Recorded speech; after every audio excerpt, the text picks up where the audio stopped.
እሱን ልንጠቀምበት ይገባል። እሺ ግን ምን አስበህ ነው አለቃ? ይኸውልሽ መስፍንን እንዴት እንደምታጠምጂው እኔ እነግርሻለሁ። እንዴት አድርጌ ነው ማጠምደው? ቁርስ እየጋበዝኩሽ እናውራ። በጣም ደስ ይለኛል አለቃ። ማነሽ ነይ እስቲ ታዘዥ።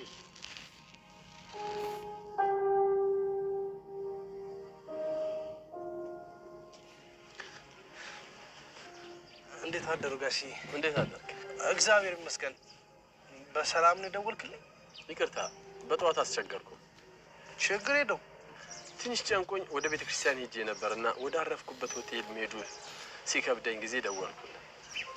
ምን ነው የተፈጠረ ነገር አለ እንዴ? አይ እንደዛ ሲሆን አንዳንድ እንዲሁ ዝም ብሎ መንፈስ ይጨነቃል። ታዲያ ፋዘርዬ እኮ ቤተ ክርስቲያን ከሄዱ ጭንቀታቸው በሙሉ በአንዴ ነው እርግፍ የሚልላቸው። ማንን? ያህን አባትን ነው የምትለው? አዎ። አይ ምናልባት እንግዲህ የእሱን ያህል የኔ እምነት ጠንካራ ስላልሆነ ይሆናል። እሱን አላውቅም። እና እኔ ምን ላደርግልህ እችላለሁ? አይ ምንም እንድታደርግልኝ ሲሆን እንዲሁ ነው። ቁርስ አብረን እንድንበላ ነው የደወልኩልህ። እውነትህ ነው? አዎ። ምን ነው? ከዛ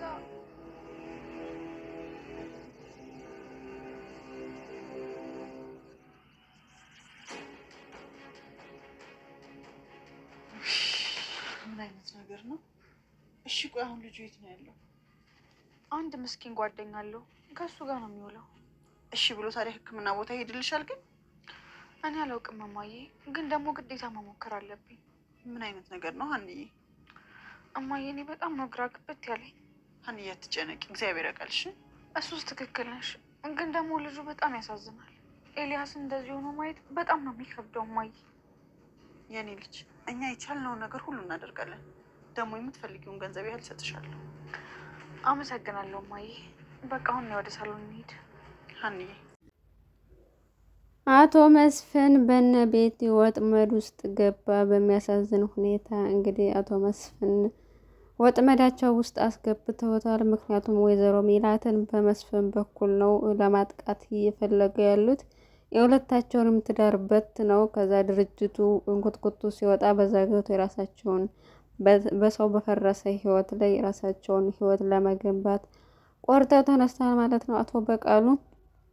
ይህም ከቤቲ ጋር ተመካክሮ አቶ መስፍን ሆቴል እንዳለ ስለነገረችው ሆቴል ዳ ከእሱ ጋር እንድታድርና እሱን አጥምዳ በዛ ምክንያት ከሜላት ጋር እስከ መጨረሻው አለያይታ በዛም እሱን የራሱን ለማድረግ ነበር ያሰበችው እና እንዳቀዱትም መጀመሪያ ላይ እንደሄደች ሊያናግራት ፈቃደኛ አልነበረም። ድጋሚ ስትሄድ ግን ከሆነ ልጅ ጋር ተቀጣጥራ ከጀርባው ቁጭ ብላ የሚጣሉ አስመሰለች እና በጣም እየተጨቃጨቁ ልጁም ፍቅረኛዋ ተብዬውም እንደሚመታትና እንደሚያንገላታት ስለገባው እንደውም መጨረሻ ላይ በጥፊ ሊመታት ሁላ ነበር። ከዛ እንዴት ሴት ልጅ ትማታለህ? ሴት ልጅ ለመመታ ሳይሆን ትንከባከባት ነው የተፈጠረችው፣ እንዴት ትመታለህ ብሎ አቶ መስፍን ዘሎ ሲሄድ እንደውም ከፈለክ ውሰዳት ብሎ ወንበሩን ሰባብሮ ጥሎት ሄደ። በዚህ አጋጣሚ እሷን ሲያባብል በዚህም ወጥመድ ውስጥ ገብቷል እሱ አብሮ ማለት ነው። እና ቤት መሄድ አልችልም ምክንያቱም ቤት ከሄድኩ ይመታኛል ይገለኛል ብላ ስላለችው ምንም አይነት ብር የለኝም ብላ ያልጋም አስከፍላ እዛው አደሩ ማለት ነው። አንድ ተመሳሳይ ቦታ ግን የተለያየ ክፍል ይዘው ማለት ነው። በጠዋቱም ቁርሱን ለመጋበዝ ነው የወሰነችው እና ለአቶ በቃሉ ደወለች እና ነገረችው ያለው ያደረገችው ሁሉ ነገር እና በእዛው አሳድሪው በጠዋትም ቁርሱን ጋብዘሽ በደንብ ተዋወቂውና ትውውቃችሁን ከፍ አድርጉ ብሎ በመከራት መሰረት በጠዋቱ ተነስታ ቁርስ እየበሉ እያለ ስለ እሷም ስለ ጓደኛው እያወራቸው ገና እንዳላገባቸውና በጣም ኃይለኛ እንደሆነ ነገር ግን በጣም ስለመወደው ነው ከሱ ጋር አብሬ ሆንኩት እያለች ሁሉ ነገር እየነገረችው እያለ እና ቁርስ እንዴት ልጋብሽ ሞከርሽ? ምክንያቱም ማታ ላይ ገንዘብ የለኝም ብለሻል ገና የከፈልኩልሽ ምናምን ስላት እህቴ ትራንስፈር አድርጋልኝ ነው ማታ ትራንስፈር ማድረግ አትችልም ነበር ወይ ስላት አይ ከጓደኛዋ ጋር ስለነበረች መረበሽ አልፈለኩም በዛ ምክንያት ነው ብላ ሰበቧን ደርድራ እንግዲህ አታጉርሽኝ እያላት በግድ ካጎረሰችው ማለት ነው። እና ወይዘሮ ሜላትም ከእናቷ ጋር ያለው ፍጥጫ ስላላማራት እና እናቷ በጣም ስላፋጠጠቻት አቶ መስፍንን ስለምትወደው የት ሄዶ ነው? ለምንድን ነው የተጣላችሁት? እያለች ስላፋጠጠቻት እና ውሸቷም ስለተጋለጠባት ከአዲስ አበባ ውጭ ለስራ ሄዶ ነው ብትል፣ በአብዛኛው በኩል ግን ምናሴ ከአዲስ አበባ አልወጣም ያለው አዲስ አበባ ውስጥ ነው ብሎ ነው ውሸቷን ስላጋለጠው።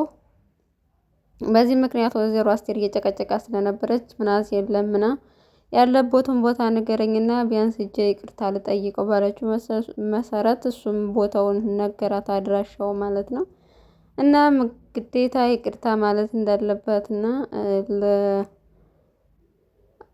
ለወይዘሮ አስቴር ስትል ማለት ነው፣ ለራሷም ስትል ያው ግዴታ ይቅርታ ማለት እግሩ ላይ ተደፍታ ይቅርታ ማለት እንዳለባት እንግዲህ ያ ቲቪቷ አለቋት ማለት ነው። ያልኩ አለቋት ተሸንፋ ይቅርታ ለማለት ነው እና የእሱ ቦታ ያለበትን ከምናሴ ተቀብላ እየሄደች እያለ እሱም አታጉርሽን ጉርሽ አልወድም እያለ ፊት ለፊት ተጋጠሙ ማለት ነው። በዚህም መልኩ እንግዲህ አቶ መስፍንን ከሌላ ሰው ጋር ፍቅር እንደጀመረ ነው ያሰበችው። በዚህም የእነሱን ትዳር አፍርሰው በእነሱ ትዳር ላይ ቤታቸውን ለመገንባት ነው አቶ በቃሉ እየሞከረ ያለው እና ከወይዘሮ ሜላት ራስ ላይ አይወርድም። ራሱን ችሎ ራሱን ህይወት መገንባት ሲችል በእሱ የፈረሰ ድርጅት ላይ የራሱን ድርጅት ለመገንባት የማይሄድበት ጥረት የለም። ባይሽን ከማስገደል ደረሰ። የገደለው ልጅ ከሀገር አስወጣ።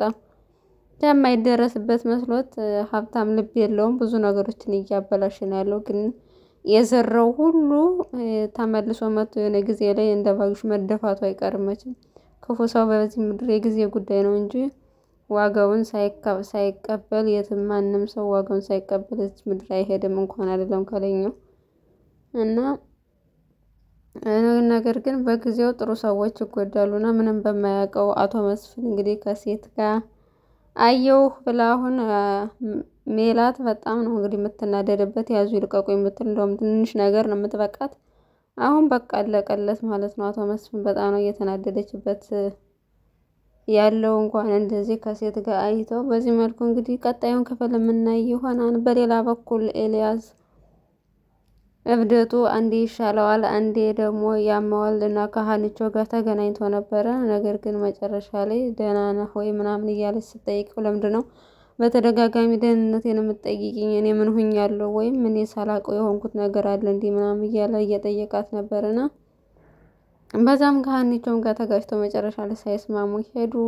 ሀኒቾም በጣም ስለተጨነቀች ከእናቷ ገንዘብ ተቀብላ እሱን ለማሳከም ነው ያሰበችው እና ታሪኩን ሙሉውን ነገረቻት ለእናቷ። እናቷም ችግር የለውም እኔ እረዳሻለሁ፣ በቻልኩት መጠን አግዝሻለሁ ብላ ቃል ገብታላታለች እሱን ለማሳከም ማለት ነው። ሀኒቾ ግን ያው ሕክምናው የእብደት ስለሆነ የሚድነው አይመስለኝም። አንዘውም የፍቅር እብደት ነው።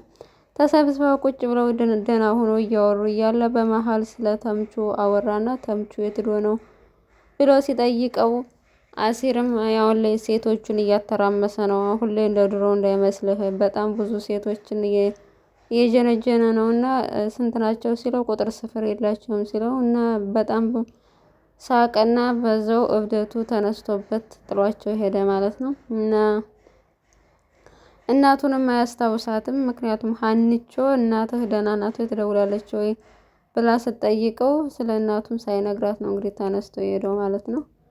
እና ኤልያስ እብደት አንዴ ተዋዋል፣ አንዴ ደግሞ ተመልሶ ደህና ይሆናል። በዚሁ ቀጥሏል።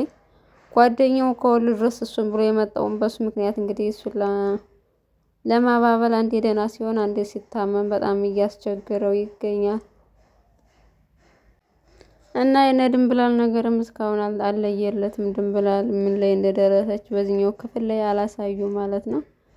ብቻ እርግብም እስር ቤት ናት። እርግብም ከእስር ስላልወጣች ምናልባት ድንብላልን ይመርጣል ብለን ተስፋ እናደርጋለን። ግን ደግሞ ድንብላልን ቢመርጥም ድንብላል አሁን ላይ በጣም ተናዳበታለች። እንዴት እሷ ይደርበኛል ብላ ስለተናደችበት በተምቹ ፍቃደኛ ላትሆን ትችላለች ከሱ ጋር ድጋሚ ለመቀጠር። ያሲር ግን በጣም መልካም ጓደኛ ነው። ምንም ቢሆን ከኤላ ጎን አይጠፋም፣ ጥሎት አይሄድም። ብዙ ነገሮችን አብረው ከሱ ጋር ከጓደኛው ጋር ሆኖ እየረዳውና እያገዘው ይገኛል ማለት ነው። እናም ደግሞ በዛሬው ክፍል ደግሞ ተመልሰን እንመጣለን በኋላ ላይ ማለት ነው። በያላችሁበት ሰላማችሁ ብዛ። እስከ መጨረሻው ስለተከታተላችሁ እናመሰግናለን። ቻናሉን ሰብስክራይብ፣ ሼር፣ ላይክ እያደረጋችሁ ቤተሰብ አድርጉን፣ አበረታቱን። ቤተሰቡን እንኳን አይደለም የኛ ቻናል የነሱ ቻናል ራሱ በጣም ቀዝቅዟለኝ እና ቻናላችን ሼር እያደረጋችሁ አበረታቱን። ያው አይደለም የኛ እንደዚህ የምንፈተፍተው የነሱም አይጠቅማችሁም፣ ግን ደግሞ ለኛ በጣም ነው የሚጠቅመን። ከስራ ጎን ለጎን እነዚህ አይነት ነገሮችን መስራት ሶሻል ሚዲያን ለስራ መጠቀም ጥሩ ነው። ፈረንጅ ለሚከፍለን ደመወዝ እናንተ አትጎዱበትም እና ሼር ሰብስክራይብ አድርጉልን። እናመሰግናለን እስከ መጨረሻው ስለተከታተላችሁን። በያላችሁበት የዓለም ዳርቻ ሰላማችሁ ይብዛ። ሰናይ ጊዜ ተመኘንላችሁ። ቻው